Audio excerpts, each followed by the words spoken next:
भगवान द्वारिका में निवास कर रहे हैं।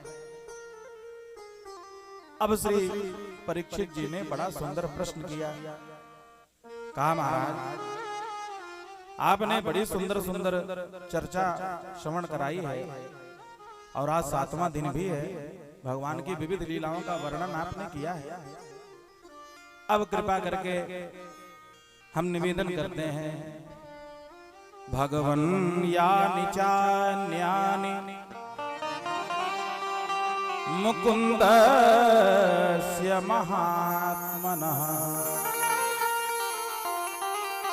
वीर्याण्यनन्त वीर्यस्य श्रोतुमुक्षामहे प्रभु। श्री परीक्षित महाराज प्रश्न करते हैं कि हे प्रभु अब कृपा करके आप ये बताएं कि भगवान के समस्त चरित्रों में वह कौन सा चरित्र है जिससे आप सबसे अधिक प्रभावित हैं। यदि आपने उसे सुना दिया हो तो उसकी पुनरावृत्ति कर दीजिए, और यदि अभी तक न सुनाया हो तो कृपा करके उसका वर्णन कर दीजिए। तब श्री सुखदेव जी सावधान हो गए और क्या करने हैं, एक क्षण के लिए सावधान होकर के भगवान का चिंतन करने लगे। विष्णुरातेन संपृष्टो भगवान बादरायणिः वासुदेवे भगवते निमग्न हृदयो ब्रवीत्। इस प्रकार से विष्णुरातेन संपृष्टो, जब विष्णुरात श्री परीक्षित जी ने यह सुंदर प्रश्न किया तो श्री सुखदेव स्वामी एक क्षण के लिए तो भगवान के आनंद में डूब गए। थोड़ी देर के बाद सावधान हुए और सावधान होकर के एक ऐसा चारु चरित्र सुनाते हैं जिससे सुखदेव जी सबसे अधिक प्रभावित हैं। और वह कैसा चरित्र है, कृष्णस्यासीत् सखा कश्चित् ब्राह्मणो ब्रह्मवित्तमः विरक्त इंद्रियार्थेषु प्रशांतात्मा जितेन्द्रियः। कृष्णस्यासीत् सखा कश्चित्, भगवान के एक सखा की चर्चा करते हैं। नाम नहीं ले रहे हैं, परिचय दे रहे हैं। कौन थे वे? बोले ब्राह्मणों। ब्राह्मण थे। कैसे ब्राह्मण थे? विशेषता बता रहे हैं। ब्रह्मवित्तमः, ब्रह्मवेत्ताओं में श्रेष्ठ ब्राह्मण है। स्वभाव कैसा है? बोले हैं तो गृहस्थ, लेकिन रहते एकदम विरक्त की भांति हैं। इंद्रियार्थेषु प्रशांतात्मा जितेन्द्रियः। कैसे विरक्त हैं? बोले इंद्रियार्थेषु विरक्तः, इंद्रिय लोलुपता उनके हृदय में नहीं है। कभी भी इंद्रियों के पोषण के लिए ये विह्वल नहीं होते हैं। प्रशांत आत्मा है। प्रशांत आत्मा माने जीवन में कितनी भी विपरीत परिस्थिति आ जाए, जो अपनी स्थिति से विचलित न हो, वह है प्रशांत आत्मा, जिसका धैर्य कभी न छूटे। और ये हैं कौन? बोले कृष्णस्यासीत् सखा, ये भगवान के सखा हैं। तो सखा कह करके एक संकेत करते हैं कि हम उनकी कथा सुनाने जा रहे हैं जिसकी ख्याति भगवान से कम नहीं है। सखा के दो अर्थ हैं। एक तो सह खेलत खादत, जो साथ साथ खेले खाए वो है सखा। और दूसरा है समाना ख्याति यस्य, जिनकी समान ख्याति हो वो है सखा। तो इस तरह से ऐसे सखा की चर्चा हो रही है जो भगवान के समान ही ख्याति वाले हैं। और बोले ब्राह्मण हैं लेकिन सुखदेव जी उनका नाम अध्याय के मध्य में नहीं ले रहे हैं। क्यों नहीं ले रहे हैं? इसलिए नहीं ले रहे हैं क्योंकि इनके प्रति सुखदेव जी के मन में बड़ी श्रद्धा है। आत्मनाम गुरोर्नाम नामाति कृपणस्य च। अपना नाम, अपने गुरु का नाम और नामाति कृपणस्य च, किसी बड़े भारी कंजूस का नाम। ज्येष्ठापत्य कलत्रयोः, अपने ज्येष्ठ पुत्र का नाम, अपनी पत्नी का नाम, इन सब का नाम उच्चारण नहीं करना चाहिए। यह शास्त्र में नियम है। अगर पत्नी के लिए नियम है कि वह पति का नाम न ले, तो पति के लिए भी नियम है कि वह पत्नी का नाम न ले। अपने से ज्येष्ठ का नाम नहीं लेना चाहिए, गुरु का नाम नहीं लेना चाहिए। और क्योंकि ऐसे ब्राह्मण हैं जो भगवान के ज्येष्ठ गुरु भाई हैं, और इसलिए इसी श्रद्धा के कारण ही श्री सुखदेव जी उन ब्राह्मण जी का नाम नहीं ले रहे हैं, लेकिन बड़ा प्रसिद्ध नाम है। वे कौन है? श्री सुदामा जी। रहते तो गृहस्थ आश्रम में है, लेकिन विरक्तों की भांति आचरण है उनका। सुशीला जी के साथ उनका विवाह हुआ है, और जैसे नाम है सुशीला, वैसे काम भी है। गृहस्थ आश्रम में यदि कोई विरक्त की भांति रहने लगे तो गृह कार्य चलना बड़ा कठिन है, क्योंकि धनात् धर्मः ततः सुखम। घर में तो धन की प्रबल आवश्यकता होती है। अनेक नियम ऐसे गृहस्थ आश्रम के हैं जो बिना धन के संचालित ही नहीं हो सकते। इसीलिए तो जब विवाह होता है तो फिर कन्या अपने 7 वचनों में एक वचन ये भी मांगती है, देशांतरे वा स्वपुरांतरे वा यदा विदद्या क्रय विक्रयौ वामांगमायामि तदा त्वदीयम्। इस प्रकार से वचन मांगती है कि महाराज, चाहे आप अपने देश में रह के धन उपार्जित करो, चाहे परदेश जाओ, लेकिन विवाह कर रहे हो तो गृहस्थ आश्रम में धन की जरूरत पड़ेगी और उसकी पूर्ति आपको ही करनी है, दूसरा नहीं करेगा। इस तरह से वचन लेकर आती हैं, लेकिन सुशीला जी का त्याग देखिए। ये कभी भी सुदामा जी से ये नहीं कहती हैं कि महाराज आप इस तरह विरक्त बन के रहते हो, हमारे घर का काम कैसे चलेगा। दूसरी कोई पत्नी होती तो घर से निकाल के बाहर कर देती। इसीलिए जैसे इनका नाम सुशीला है, वैसे इनका आचरण भी है। घर में बड़ा अभाव है, धातु के पात्र तो है ही नहीं है, मिट्टी के दो चार पात्र हैं, वो भी टूटे फूटे हैं। इनकी त्याग वृत्ति को देख करके बड़े बड़े सेठ साहूकार बहुत सारा धन दौलत ले आकर इनको दान करते थे, लेकिन यदि कोई दान करके जाता था तो फिर श्री सुदामा जी महाराज तुरंत ही दूसरे ब्राह्मणों को बुलाकर उसे दान कर देते थे। उतना ही रख देते जितना अगले दिन के भोजन का इंतजाम हो जाए, और उसके अगले दिन अगर नहीं आया तो फिर उपवास ही करेंगे। इतना त्याग कौन कर सकता है। इस प्रकार से श्री सुदामा जी का जीवन चल रहा है, और जो भगवान के चरणों के प्रति इतना समर्पित हो जाए तो फिर भगवान को मजबूर होना पड़ता है, क्योंकि एक बड़ी सुंदर रचना है श्री बिंदु जी की, और वे इस भाव को प्रकट करते हैं। जो उस सांवले को सदा ढूंढता है, जो उस सांवले को सदा ढूंढता है, जो उस सांवले को सदा ढूंढता है, जो उस सांवले को सदा ढूंढता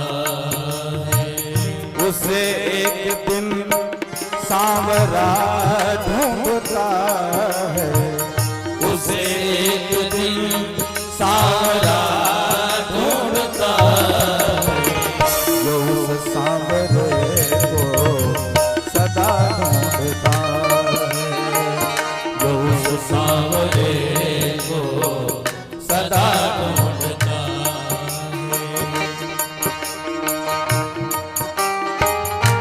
हरि बोल।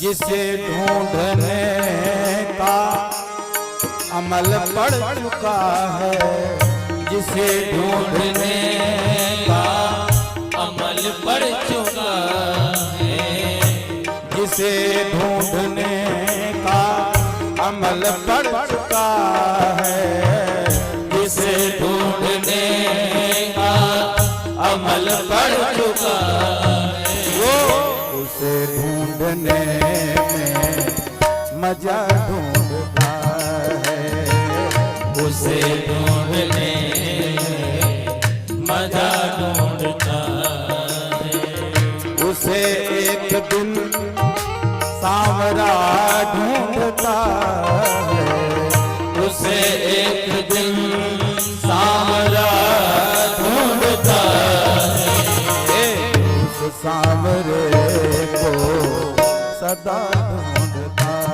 है, जो उस सांवरे को सदा ढूंढता है।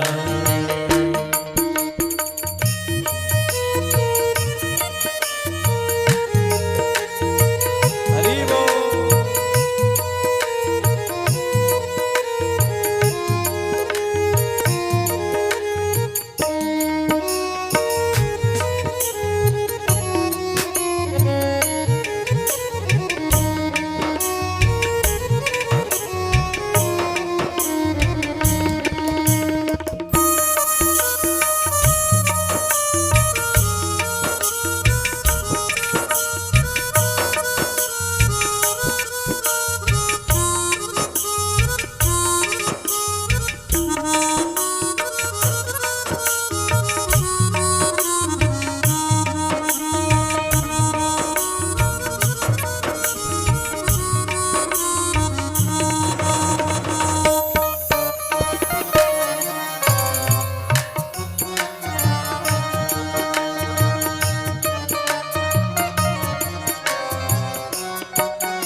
अरे दिल जिसे कुल जहां ढूंढता है, अरे दिल से जहां ढूंढता है, अरे दिल जिसे कुल जहां ढूंढता है, अरे दिल से कुल जहां ढूंढता है, वो तुझ में तू उसको कहाँ ढूंढता है, वो तुझ में तू उसको कहाँ ढूंढता है, ये उसे एक दिन सांवरा ढूंढता है, उसे एक दिन सांवरा ढूंढता है, जो उस सांवरे को सदा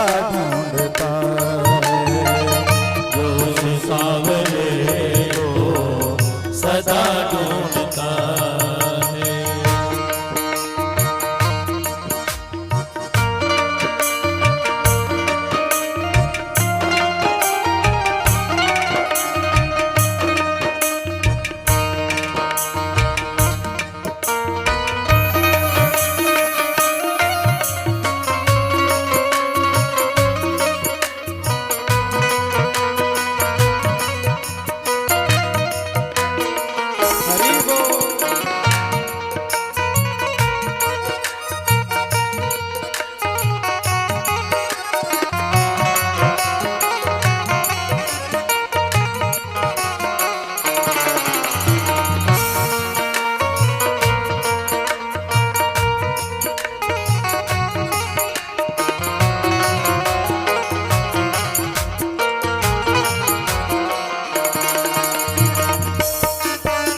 पूछो पतित बिंदु क्या ढूंढता है, न पूछो पतित बिंदु क्या ढूंढता है।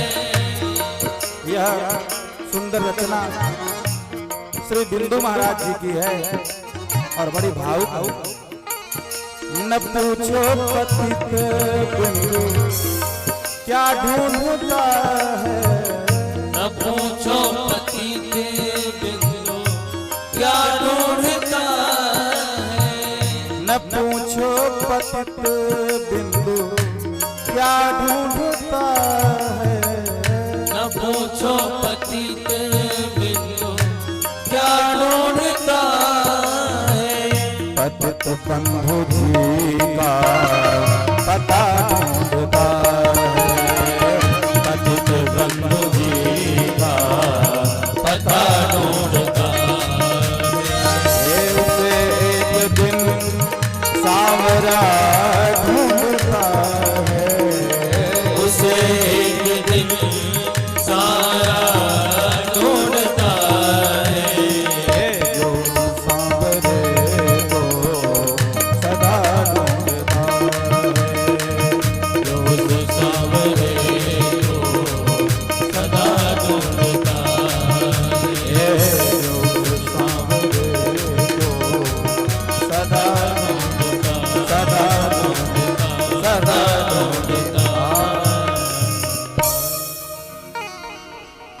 जो उस सांवरे को सदा ढूंढता है, उसे एक दिन सांवरा ढूंढता है। यदि इस तरह से कोई भगवान के चरणों के प्रति समर्पित हो जाए तो फिर भगवान भला उसका त्याग कर सकते हैं। बहुत से लोग श्री सुदामा जी को दरिद्र समझते हैं। देखिए सुदामा जी महाराज दरिद्र नहीं है। अगर वे चाहते तो लौकिक धन संपदा तो कितना इकट्ठा कर लेते, लेकिन उन्होंने अपने मन से ही धन का त्याग किया है। लेकिन नाम उनका सुदामा है और जैसा नाम है वैसा गुण भी है। सुदामा माने सु माने सुंदर, दाम माने रुपया पैसा धन दौलत। तो जिसके पास सबसे सुंदर धन हो उसी का नाम ही तो सुदामा है। और सबसे सुंदर धन क्या है? विपदो नैव विपदः संपदो नैव संपदः विपद विस्मरणं विष्णोः संपन्नारायण स्मृति। संपत्ति क्या है? बोले संपन्न नारायण स्मृति। भगवान का स्मरण ही सबसे बड़ी संपत्ति है। सुदामा जी को बहुत से लोग दरिद्र समझते हैं, जबकि दरिद्र की परिभाषा विद्वानों ने की है। कौन दरिद्र है? केचित् वदन्ति धनहीन नरो दरिद्रः, केचित् वदन्ति जनहीन नरो दरिद्रः, व्यासो वदत्याखिल वेद विज्ञः, नारायण स्मरण हीन नरो दरिद्रः। कौन दरिद्र है? बोले धन से कोई दरिद्र नहीं होता है। परिवार से कोई अगर असहाय है तो उसे दरिद्र नहीं मान सकते। फिर दरिद्र कौन है? बोले नारायण स्मरण हीन नरो दरिद्र। जिसके जीवन में भगवान का स्मरण नहीं है, सबसे बड़ा दरिद्र तो वही है। और सुदामा जी के जीवन में तो सदैव भगवान का नाम है, तो भला वे दरिद्र हो सकते हैं? कदापि नहीं। सुदामा जी महाराज तो भगवान के अनन्य उपासक हैं। सो एक दिन की बात, उनकी धर्मपत्नी कौन है? श्री सुशीला जी। और धीरे धीरे सुदामा जी भी 100 साल से ऊपर की अवस्था में पहुंच गए हैं, क्योंकि जब भगवान द्वारिकाधीश ही शतायु हो गए तो उनसे तो ये बड़े हैं, इसलिए इनकी अवस्था तो भगवान द्वारिकाधीश से भी अधिक है। एक दिन सुशीला जी ने मन में विचार किया कि मेरा नाम है धर्म पत्नी। पत्नी कौन है? बोले पतनात त्रायते, जो अपने पति को पतन से बचा ले और धर्म से उनको जोड़ दे। धर्म किसका नाम है? विष्णु सहस्त्र नाम में धर्म शब्द से भगवान को संबोधित किया गया है। तो इस प्रकार से जो अपने पति को पतन से बचा ले और अपने पति को भगवान से जोड़ दे, उसी का नाम है धर्म पत्नी। और सुशीला जी तो धर्म पत्नी हैं। एक दिन मन में विचार करते हैं कि हम दोनों प्राणी वृद्ध हो गए और हमारे पति के मित्र हैं भगवान द्वारिकाधीश, लेकिन अभी तक जब से पढ़ाई पूरी हुई है तब से हमारे पति देवता कभी गोविंद से मिलने नहीं गए, और यदि मिलने नहीं जाएंगे, इनका मिलन गोविंद के साथ नहीं होगा, तो फिर भला बताओ हमारा कल्याण कैसे नहीं होगा। इसलिए एक बार इनको धर्म नाम से संबोधित जो भगवान हैं उनसे हमें ही मिलाना है। सो एक दिन सायंकाल की वेला में श्री सुशीला जी पाद संवाहन कर रही हैं, पैर दबा रही हैं और उसी के साथ साथ चर्चा भी कर रही हैं। ननु ब्रह्मन् भगवतः सखा साक्षात् श्रियः पतिः ब्रह्मण्यस्य शरण्यस्य भगवान् सात्वतर्षभः। महाराज, हमने सुना है कि आपके सखा कौन है? साक्षात श्रीपति, साक्षात श्रीपति, वैकुंठ के अधिपति, महालक्ष्मी के स्वामी भगवान ही आपके मित्र हैं। और वास्तव में उनके गुण क्या है? बोले ब्रह्मण्यस्य, वे ब्राह्मण्य हैं। अगर कोई ब्राह्मण उनके द्वार पर चला जाए तो कभी निराश नहीं करते। शरण्यस्य, वे शरण्य हैं। अगर कोई उनके चरणों में चला जाए तो फिर उसे वे अवश्य अपनाते हैं। शरणागत वत्सल है। भगवान साक्षात भगवान है, और हमारे जीवन का यही तो लक्ष्य है कि हम भगवान को प्राप्त करें। और ऐसे यदि भगवान आपके मित्र हैं तो भला आप उनके पास क्यों नहीं जाते हैं? श्री सुदामा जी ने कहा, देवी जाने की इच्छा तो हमारी भी है, लेकिन क्या करें, अपने गुरु के यहाँ, मित्र के यहाँ, देवता के पास, अपने निकट संबंधी के यहाँ कभी खाली हाथ नहीं जाना चाहिए, कुछ उपहार लेकर जाना चाहिए। और आपने अभी अभी कहा कि हमारे मित्र श्रीपति हैं, श्रीपति हैं, तो जो लक्ष्मी के मालिक हैं उनके यहाँ हम कौन सा उपहार लेकर जाएं? हमारे यहाँ तो भोजन की भी व्यवस्था नहीं हो पाती है, हमारे पास पहनने भर को कपड़ा नहीं है, पेट हमारा भरता नहीं है, नित्य ही एकादशी का व्रत ही मानो चल रहा है, और इतने अभाव में हम लोग हैं, तो फिर भला कैसे हम भगवान के पास जाएं? कौन सा उपहार लेकर जाएं? उनके अनुकूल कुछ उपहार मिले तब न लेकर जाएं। सुशीला जी तुरंत सावधान हो गई और कहने लगी कि महाराज, केवल आप जाने के लिए तैयार होइए, और देखिए यदि आप उपहार के लिए ही संकोच कर रहे हैं तो वे यदि महालक्ष्मी के पति हैं तो गृहस्थ आश्रम में धर्म पत्नी को भी लक्ष्मी कहा जाता है। यदि आप मेरे पति हैं तो आप भी लक्ष्मी पति हैं। सो इसलिए आप अपने घर की लक्ष्मी से उनके लिए लक्ष्मी लेकर जाएं, उपहार लेकर जाएं। अभी तक आपने हमसे क्यों नहीं कहा? आप चिंता मत कीजिए, आप कल जाइए और उपहार की व्यवस्था मैं करूंगा। बात पूरी हो गई। प्रातः काल की वेला हुई।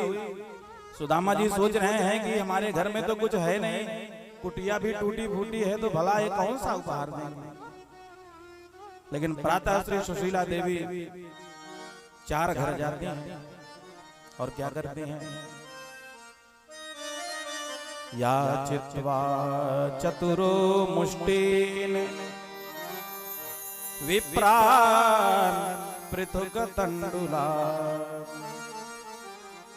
4 घर गई और पृथुक तंडुलान 4 मुट्ठी चावल मांगते हैं। कैसा चावल? बोले पृथुकान्नम चिपटान्नम, चिपटा चावल, जिसे आजकल हम लोग चिवड़ा कहते हैं। जाकर के वही मांगती हैं और मांग करके लेकर आई तो अंजलि में ही सब आ गया है। 4 मुट्ठी चावल कितना होता ही है। घर में वस्त्र का एक भी अतिरिक्त टुकड़ा नहीं है। ले देकर एक साड़ी है, उसी से लज्जा का निर्वाह कर रही हैं। किसमें बांध कर दें? अंत में अपनी साड़ी के आंचल के भाग से ही थोड़ा सा खंड फाड़ती हैं और उसी में चैल खंडेन तान बद्ध्वा, उसी में वह उपहार बांध करके भर्तृ प्रादादुपायनम, अपने पति के हाथ में उपहार रख दिया। आखिर सुशीला जी ने 4 मुट्ठी चावल ही क्यों मांगे? 3 भी मांग सकती थी, 5 भी मांग सकती थी। आखिर 4 मुट्ठी चावल क्यों मांगा? इसके पीछे कारण यह है कि जब पहली बार भगवान देवकी के सन्मुख कारागृह में प्रकट हुए तो बालक के रूप में आए हैं, लेकिन सामान्य नहीं, अद्भुत बालक। और अद्भुत बालक बन के आए तो उनके कितने हाथ हैं? तमद्भुतम बालकमंबुजे क्षणम चतुर्भुजम शंख गदायुधायुधम। चतुर्भुज स्वरूप है भगवान का। और मानो ये भगवान के हर हाथ में उपहार देना चाहती हैं, एक भी हाथ उनका रिक्त न रहे, इसलिए याचित्वा चतुर्मुष्टिन 4 मुट्ठी चावल ही मांगा। अथवा हमारे जीवन में 4 पुरुषार्थ हैं, धर्म अर्थ काम मोक्ष। मानो चारों पुरुषार्थों को ही उपहार के रूप में भगवान के चरणों में समर्पित कर दिया। अथवा 4 वेद हैं, मानो चारों वेदों का संपूर्ण ज्ञान ही पूंजीभूत करके भगवान के चरणों में समर्पित कर दिया है। अथवा भगवान की 4 परिक्रमा का विधान है। देखिए किस देवता की कितनी परिक्रमा होनी चाहिए, शास्त्र में उसका नियम बना है। आप लोग भी मंदिरों में जाते हैं तो परिक्रमा का नियम जानना चाहिए। 108 परिक्रमा तो आप सबकी लगा सकते हैं, लेकिन अगर उससे कम करना है तो फिर प्रत्येक देवता के लिए अलग अलग विधान है। एका चंड्या रवे सप्त। अगर चंडी के मंदिर में गए हैं, भगवती के मंदिर में, तो कितनी परिक्रमा लगाए? बोले एक ही परिक्रमा करनी चाहिए। रवे सप्त। सूर्य नारायण के मंदिर में गई हैं तो वहां 7 परिक्रमा का विधान है, वहां एक से काम नहीं चलेगा। 7 परिक्रमा।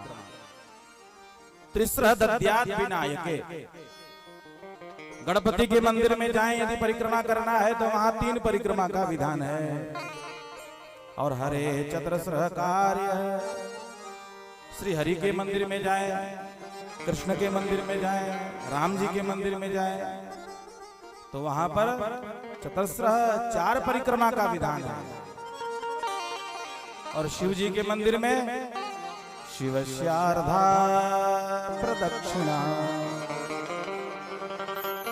शिव जी के मंदिर में आधी परिक्रमा का विधान है। तो इस तरह से जो शंकर जी के ऊपर जल चढ़ाया जाता है और नाली से जल निकलता है, उसका नाम है सोम सूत्र। कभी उसका लंघन नहीं करना चाहिए। परिक्रमा करते हुए नाली तक जाइए और फिर प्रणाम करके लौट आइए। आधी परिक्रमा से ही भगवान शिव की परिक्रमा पूरी मान ली जाती है। तो इस तरह से श्री हरि की 4 परिक्रमा का विधान है। मानो 4 परिक्रमा की तरफ संकेत करती हुई या चित्तवा चतुरो मुष्टिन, ये 4 मुट्ठी चावल भगवान के लिए उपहार में भेज रही है और अपने पति के हाथ पर उपहार रख दिया। और श्री सुदामा जी महाराज गदगद कंठ अपनी धर्म पत्नी को बारंबार हृदय से धन्यवाद देते हुए भगवान गोविंद को याद करते हुए घर से निकल रहे हैं। कैसे निकल रहे हैं? फटली लुगरिया में, फटली लुगरिया में बांध के गठरिया हे सुदामा चल ले। फटली लुगरिया में बांध के गठरिया हे सुदामा चल ले। कखिया तर लिहरे दबाए हे सुदामा चल ले।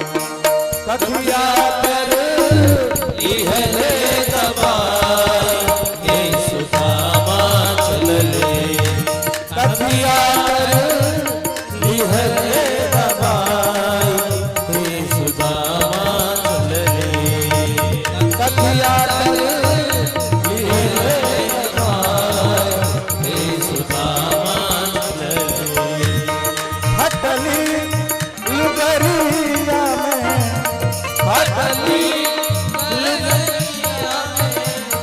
बांध के गठरिया हे सुदामा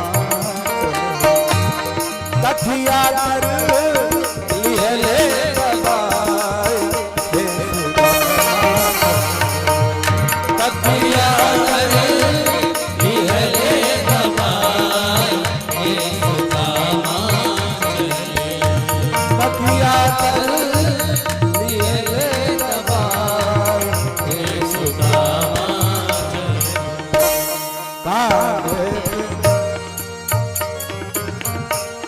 लोटा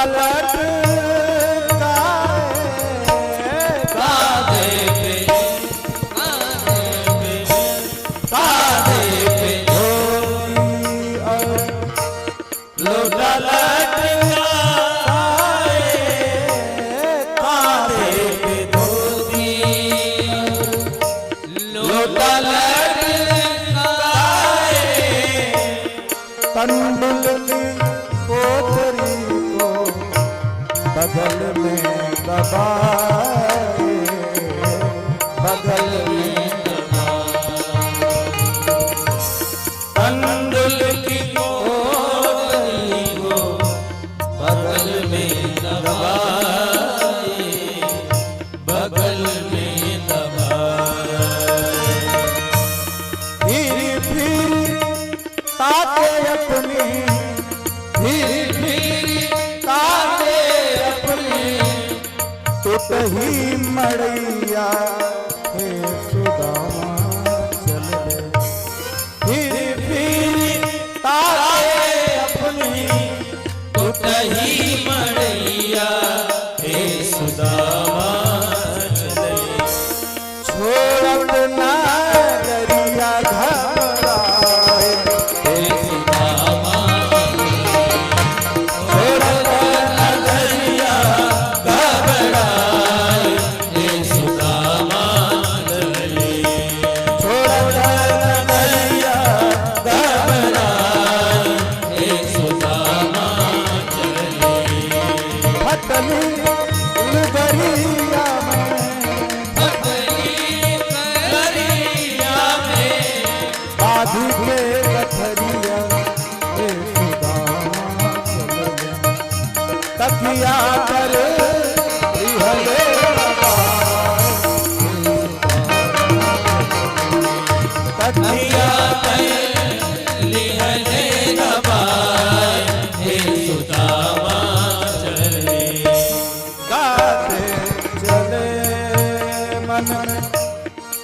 हरे कृष्ण रामा गाते चले गाते चले गाते चले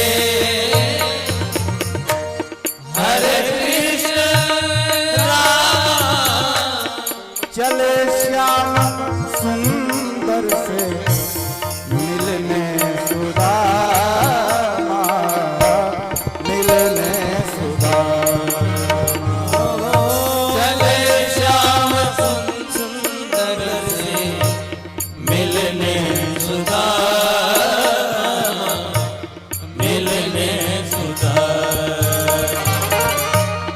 कहता परमहंस कहता परमहंस कृष्ण कृष्ण गावत हे सुदामा चल ले कहता परमहंस कृष्ण कृष्ण गावा हे सुदामा चल ले मन ही मन मोहन के मना हे सुदामा मन ही मन मोहन के मना हे सुदामा चल ले हटली लुगरिया में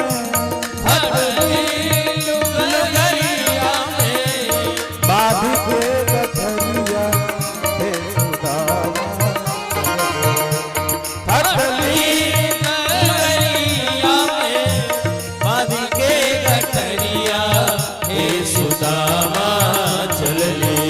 तकिया कर दुहले दबाए हे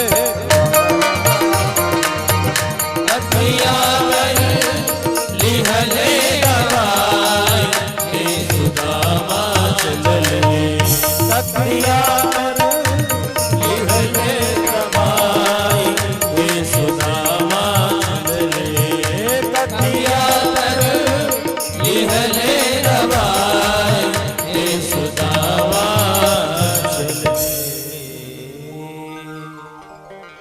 वाग्गदा द्रवते यस्य चित्तम् रुदत्यभीक्षणं हसते क्वचिच्च विलज्य उद्गायते नृत्यति च मदभक्तियुक्तो भुवनं पुनाति। गदगद हृदय से प्रेमाश्रु प्रवाहित करते हुए भगवान नाम का स्मरण करते हुए श्री सुदामा जी भगवत मार्ग पर चल पड़े। पैर में पदत्राण नहीं है, लेकिन भगवान के तरफ जो अपने कदम बढ़ा देता है तो फिर भगवान की ही चिंता है। अनन्याश्चिन्तयन्तो माम ये जना पर्युपासते तेषां नित्याभियुक्ता नाम योगक्षेमं वहाम्यहम्।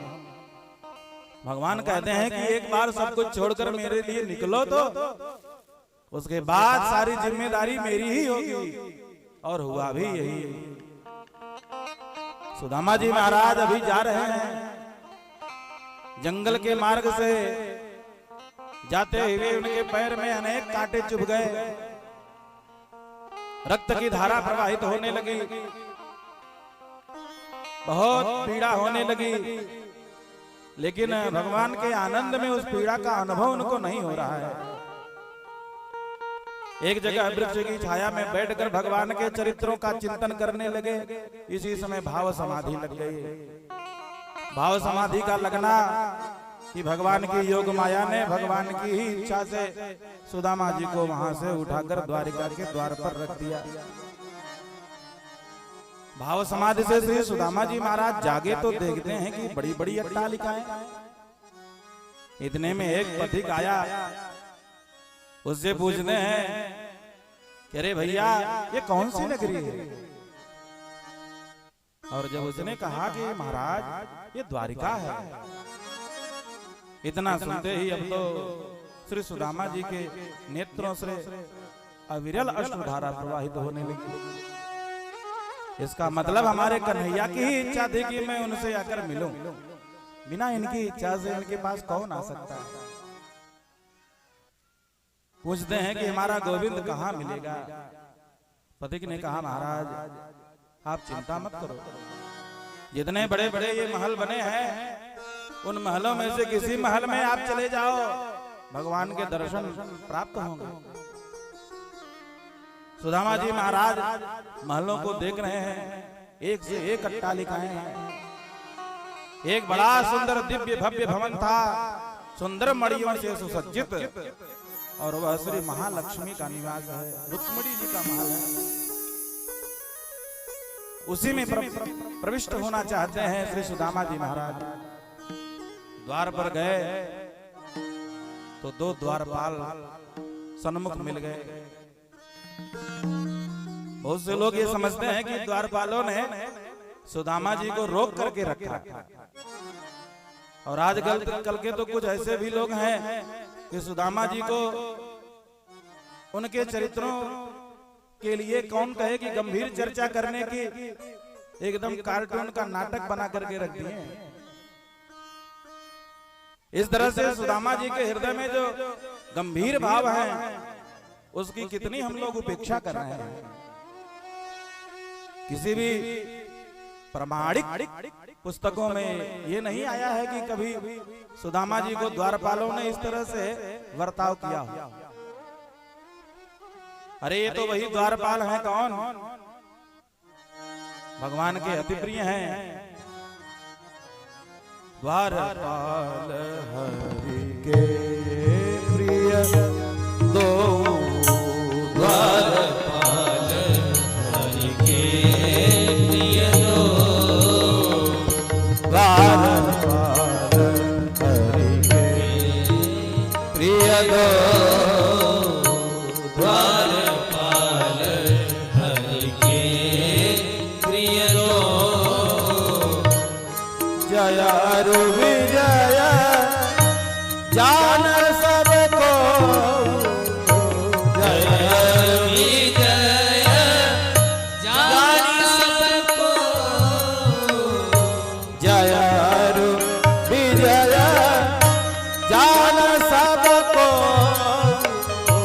जय विजय जान सबको, हे द्वारपाल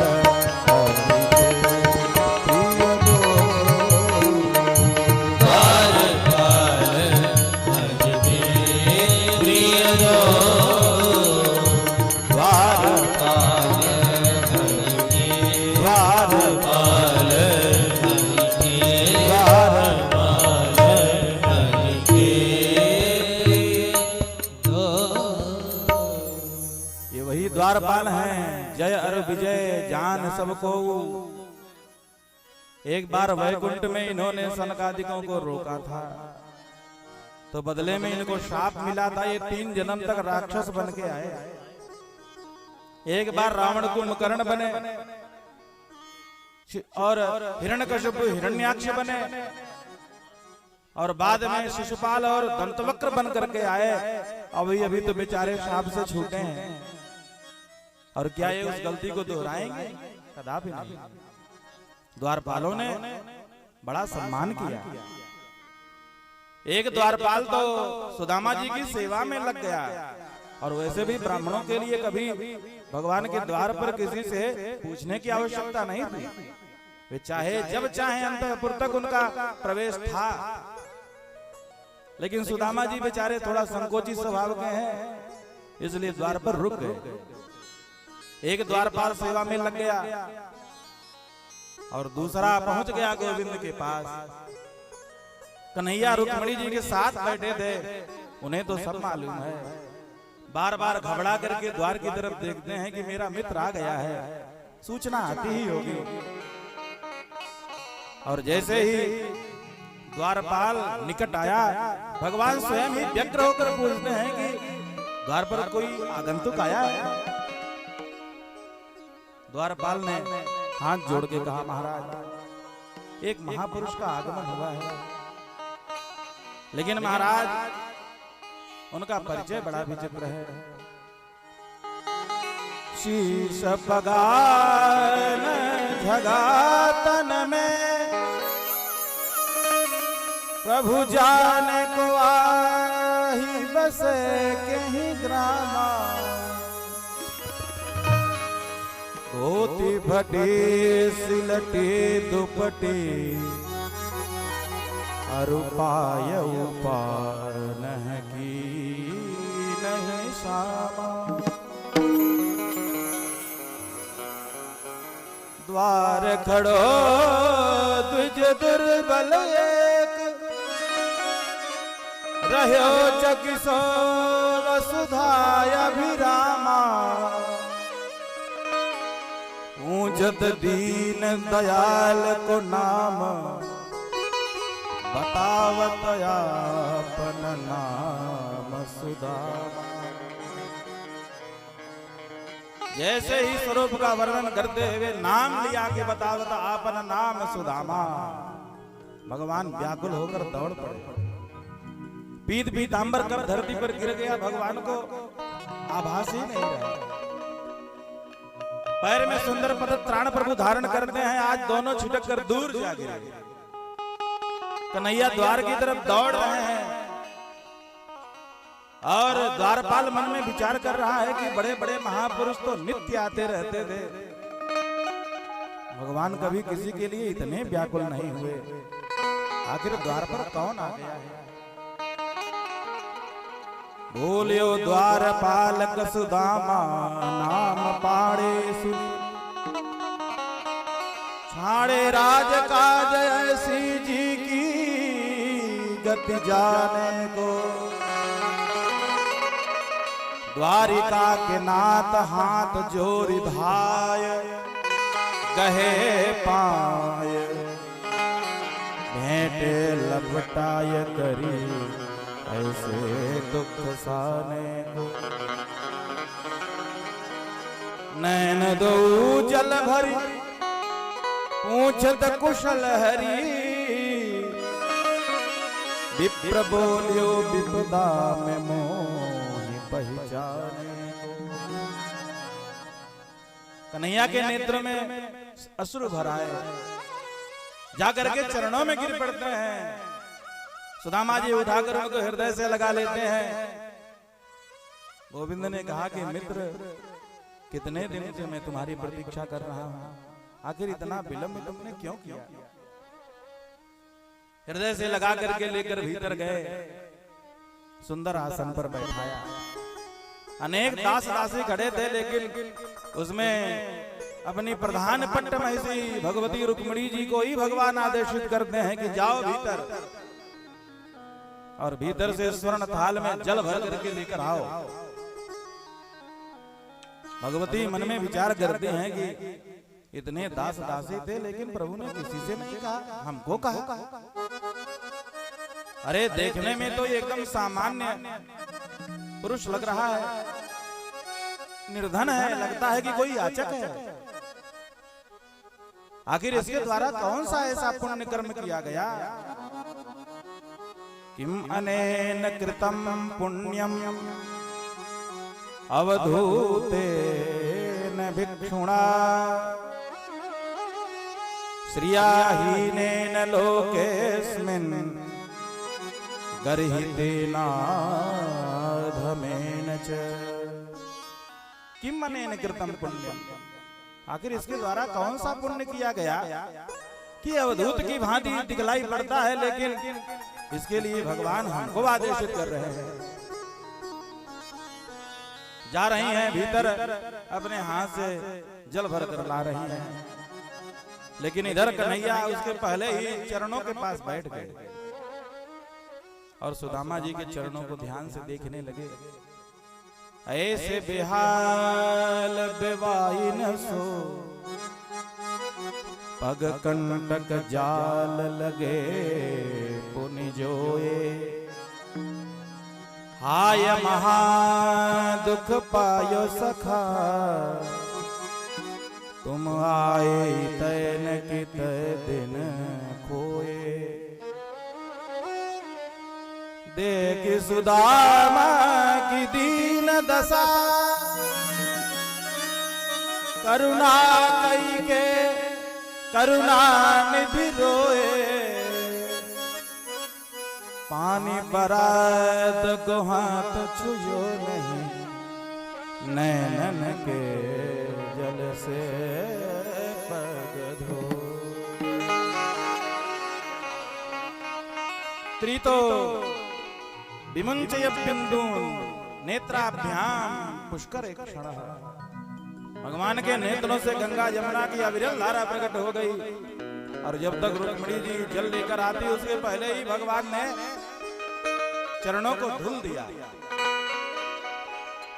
और इधर श्री सुदामा जी महाराज संकोच से गड़े जा रहे हैं, मन ही मन विचार करते हैं, हमारे मित्र कहाँ द्वारिकाधीश हैं, इतने वैभव संपन्न हैं, महालक्ष्मी इनकी घरवाली हैं, और हम इनके लिए इतना तुच्छ उपहार लेकर आए हैं, कहीं यदि हमने यह उपहार इनको दिया तो इनकी हंसी न हो जाए, इसलिए मारे संकोच के वह उपहार बेचारे छिपाने का प्रयास करते हैं। लेकिन भगवान की नजरों से कौन बच सकता है? फिर भगवान तो पदार्थ में कोई रुचि नहीं रखते हैं, उन्हें तो केवल भाव चाहिए। दुर्योधन घर मेवा त्यागो, साग विदुर घर खाए। भगवान तो केवल भावग्राही हैं, छीन लेते हैं उपहार, दो ग्रास ग्रहण करके दो लोगों का राज्य दे देते हैं, और तीसरा उठाया तो भगवती रुक्मिणी ने हाथ पकड़ लिया, कहा महाराज कुछ हमारे लिए भी दीजिए। तो दो मुट्ठी चावल श्री रुक्मिणी जी अपने सखियों के सहित मिल बांटकर प्रसाद लेते हैं, और सुदामा जी की दृष्टि में तो कुछ दिखलाई नहीं पड़ा, लेकिन उन्हें बहुत बड़ी संपदा मिल गई। और देखिए भगवान की यही करुणा है, जो कोई उनके द्वार पर जाता है तो फिर वह खाली हाथ नहीं लौटता है, और भगवान भावग्राही हैं। तो इस तरह से भगवान की अहेतु की कृपा हुई, और भगवान संकेत करते हैं कि यदि हमारे लिए कोई सर्वस्व त्याग करके आगे बढ़ के मेरे पास आएगा, तो फिर जगत की जो महालक्ष्मी है उनको भी चरण पखारने के लिए जल लेकर खड़े ही होना पड़ेगा, इसमें कोई संदेह नहीं। तो इस तरह से सुदामा जी के ऊपर कृपा हुई, और सुदामा जी जब अपने घर की तरफ लौटे तो जिस वेशभूषा में गए थे उसी वेशभूषा में लौटे, लेकिन जब अपने कुटिया के पास आए तो देखकर दंग रह गए। क्यों दंग रह गए?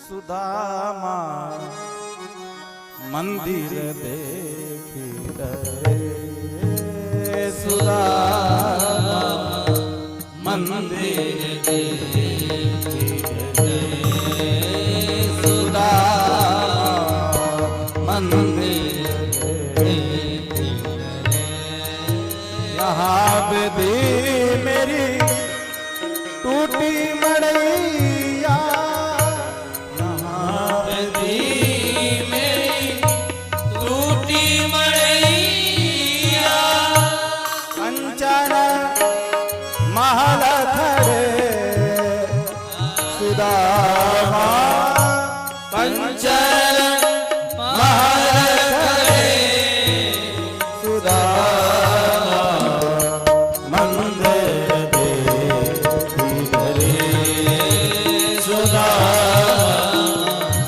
मंदिर देखी रहे, सुदामा मंदिर देखी रहे, मंदिर देखी रहे, मंदिर देखी रहे। इस तरह से सुदामा जी के ऊपर भगवान की अहेतु की कृपा हुई, और इस चरित्र से श्री सुखदेव स्वामी बहुत प्रभावित